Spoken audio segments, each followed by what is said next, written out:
అరే ఇసుంటి ఇద్దరు దరిద్రులు గెలిచి ఈ రైతాంగంని ఇంత గోసల ఉంటే కూడా పట్టి పీడిస్తున్నటువంటి ప్రభుత్వాలు కనీసం వీళ్ళని తీసుకుపోయి మొన్న తీసుకుపోయిండు. మా విజయగిరి నారాయణ గారు కూడా అఖిలపక్ష రైతులతో నాయకులతో పోయిండు.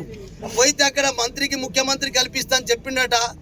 ఆఖరికి ఆ మార్కెట్ చైర్మన్కు మార్కెట్ ఎండికి విత్తనాభివృద్ధి సంస్థ చైర్మన్ అవినాష్ రెడ్డికో ఒక అతనికి కల్పించింది. అంటే ఇది మార్కెట్ ఎండి తోటి మార్కెట్ మా విత్తన సంస్థ చైర్మన్ తోటి అయ్యే పని. వీళ్ళని ఇట్లా చేసిండు మోసం. ఆ పిప్పలకూటి రైతుల్ని ముఖ్యమంత్రికి ఇరిగేషన్ మంత్రి కల్పిస్తా అని చెప్పిండు.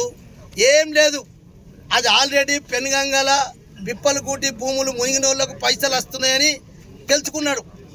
తెలుసుకొని ఏదో ముఖ్యమంత్రి గారు 7వ తారీఖున వస్తున్నారని చెప్పి వాళ్ళని ఉత్తన అసెంబ్లీ తీసుకుపోయినట్టు ఏదో పాయల్ శంకర్ చెప్తేనే పిప్పలకూటి రైతులకు పాపం డబ్బులు వచ్చినట్టు రేపు 7వ తారీఖు 8వ తారీఖు వచ్చి ముఖ్యమంత్రి చేతుల మీదుగా ఆ చెక్కులు మంచి కార్యక్రమం.